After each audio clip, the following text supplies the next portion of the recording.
Assalamualaikum warahmatullahi wabarakatuh. Nama saya Novan Zabuas dari kelas Jurnalistik 2A dan saya akan menjelaskan tentang keemasan peradaban Islam, dinasti Umayyah dan Abbasiyah. Terbentuknya dinasti Umayyah setelah wafatnya Nabi Muhammad SAW di tahun 632 Masehi. Abu Bakar dan para sahabat Nabi yang lain mengambil gelar khalifah dan membentuk dasar khilafah Islam. Abu Bakar adalah yang pertama dari 4 khalifah awal yang secara kolektif disebut sebagai Khalifah Rasyidun. Pada periode kekhalifahan Rasyidun, tentara Islam melancarkan invasi skala penuh ke Suriah, Levan, Mesir, Afrika Utara, dan Yunani. Sepeninggal Abu Bakar, kekhalifahan Rasyidun diteruskan oleh Umar, dan selanjutnya Utsman, dan yang terakhir adalah Ali. Dijelaskan laman World History, pada masa kepemimpinan Ali inilah terjadi perang saudara muslim pertama, yang mengandung antara tahun 656 sampai 661 Masehi. Kala itu putra Abu Sufyan yaitu Muawiyah yang saat itu menjadi gubernur Suriah mendapatkan kemenangan melawan Ali. Setelah itu Muawiyah mengukuhkan dirinya sebagai khalifah pertama Umayyah. Momen ini menandai berakhirnya kekhalifahan Rasyidun dan berdirinya dinasti Umayyah. Selanjutnya struktur dinasti Umayyah. Dijelaskan laman Encyclopedia. Sejak awal berdirinya kerajaan Islam, para pemimpinnya diberi gelar khalifah yang memiliki otoritas politik dan militer tertinggi, serta tanggung jawab untuk pelestarian komunitas agama. Begitu pula dengan dinasti Umayyah yang masih menerapkan sistem kekhalifahan. Namun dinasti Umayyah menjadi sistem pemerintahan monarki pertama dalam Islam, yang mana pemimpinnya ditetapkan berdasarkan garis keturunan. Dalam hal administrasi, dinasti Umayyah menetapkan bahasa Arab sebagai bahasa administrasi sejak tahun 690-an dan seterusnya. Ketika menerima tamu, mereka menyambutnya dengan upacara yang rumit di istana dan aula. Selanjutnya ada puncak emas dinasti Umayyah. Dilansir laman World Atlas, dinasti Umayyah mencapai puncak kejayaan saat dipimpin oleh Abdul Malik yang memerintahkan dari tahun 685 hingga 705. Selama memimpin, dia berhasil menyatukan kembali khilafah menjadi bahasa Arab sebagai bahasa resmi seluruh wilayah Islam dan menetapkan uang resmi. Abdul Malik juga menugaskan beberapa pembangunan yang kemudian menjadi keajaiban arsitektur terbesar Islam, seperti Dome of the Rock. Abdul Malik juga memerintahkan dibangunnya jalan, kanal, dan bendungan.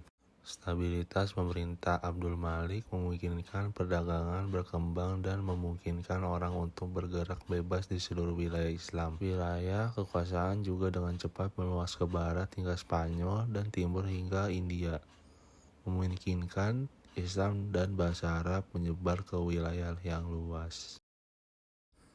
Selanjutnya pengaruh dinasti Umayyah.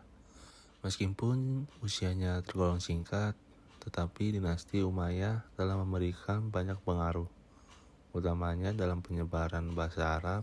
Dilansir Britannica, perluasan kerajaan Umayyah dan program Arabisasi bertanggung jawab dalam penyebaran agama Islam dan bahasa Arab di wilayah yang luas. Dinasti Umayyah juga mendirikan departemen pencatatan, pelayanan pos, dan juga penggunaan bahasa Arab sebagai alat komunikasi resmi dalam pemerintahan. Periode Umayyah juga merupakan masa di mana arsitektur Islam mengalami perkembangan pesat. Dome of the Rock adalah salah satu arsitektur peninggalan dinasti Umayyah yang terus dikenal hingga kini. Selanjutnya terbentuknya dinasti Abbasiyah.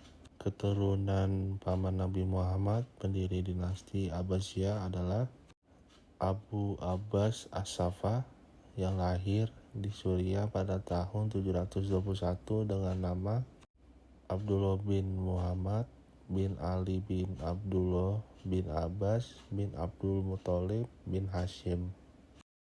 4 tahun menjadi khalifah, Abu Abbas menjadi khalifah dalam waktu 4 tahun, yakni sejak 25 Januari 750 hingga 8 Juni 754 Masehi.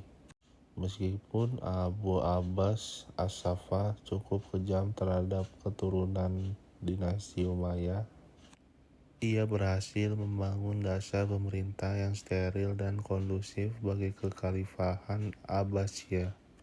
Ia juga meletakkan dasar untuk membangun peradaban Islam, terutama di bidang ilmu pengetahuan. Alhasil, selama memerintahkan, Abu Abbas As-Saffah disegani dan dihormati oleh kerabatnya. Oke, selanjutnya struktur dinasti Abbasiyah. Pada zaman Abbasiyah, konsep kekhalifahan berkembang sebagai sistem politik. Ketika dinasti Abbasiyah memegang tampuk kekuasaan tertinggi Islam, terjadi banyak perubahan dalam kehidupan masyarakat. Kekuasaan Bani Abbasiyah berlangsung dalam kurun waktu yang sangat panjang, berkisar tahun 132 Hijriah sampai 656 Hijriah, yang dibagi menjadi 5 periode. Periode pertama 750 Masehi sampai 847 Masehi, pengaruh Persia pertama.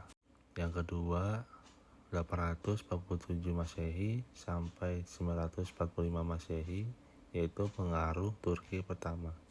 Yang ketiga 945 Masehi sampai 1055 Masehi, yaitu masa kekuasaan dinasti Bani Buaih. Yang keempat 1055 Masehi sampai 1194 Masehi, yaitu kekuasaan Daulah Bani Seljuk dan pengaruh Turki kedua. Yang kelima dari 1194 Masehi sampai 1258 Masehi, yaitu kekuasaan Abbasiyah hanya di Baghdad. Kemudian berakhirnya kekhalifahan Abbasiyah oleh invasi Mongol. Oke, selanjutnya puncak emas dinasti Abbasiyah yang terjadi pada masa Khalifah Harun Ar-Rasyid dan anaknya Al-Makmum. Ketika Ar-Rasyid memerintah, negara dalam keadaan makmur, kekayaan melimpah, keamanan terjamin, walaupun ada juga pemberontakan dan luas wilayahnya, mulai dari Afrika Utara sampai ke India. Lembaga pendidikan pada masa Bani Abbasiyah mengalami perkembangan dan kemajuan yang sangat pesat. Hal ini sangat ditentukan oleh perkembangan bahasa Arab, baik sebagai bahasa administrasi yang sudah berlaku sejak Bani Umayyah, maupun sebagai bahasa pengetahuan. Selain itu, juga ada dua hal yang tidak terlepas dari kemajuan ilmu pengetahuan. Dan yang terakhir, pengaruh dinasti Abbasiyah. Pengaruh dinasti Abbasiyah adalah menggulingkan kekhalifahan Umayyah. Kekhalifahan kedua dari 4 kekhalifahan utama dalam sejarah Islam oleh kekhalifahan yang ketiga, kekhalifahan Abbasiyah.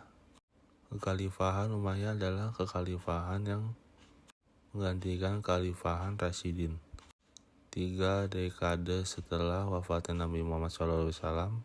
Pada dasarnya menandai berakhirnya kekhalifahan Arab dan berawalnya sebuah kekhalifahan multietnis yang lebih inklusif di Timur Tengah. Dikenal sebagai salah satu revolusi yang paling terorganisasi sepanjang sejarah. Revolusi Abbasiyah mengubah fokus perluasan dunia muslim ke arah timur, dan Al-Mansur menamakannya sebagai Baghdad atau Madinat As-Salam. Berdiameter 2 mil, kota itu tampak seperti kawasan benteng yang luas dan kokoh. Sekian dari saya. Wassalamualaikum warahmatullahi wabarakatuh.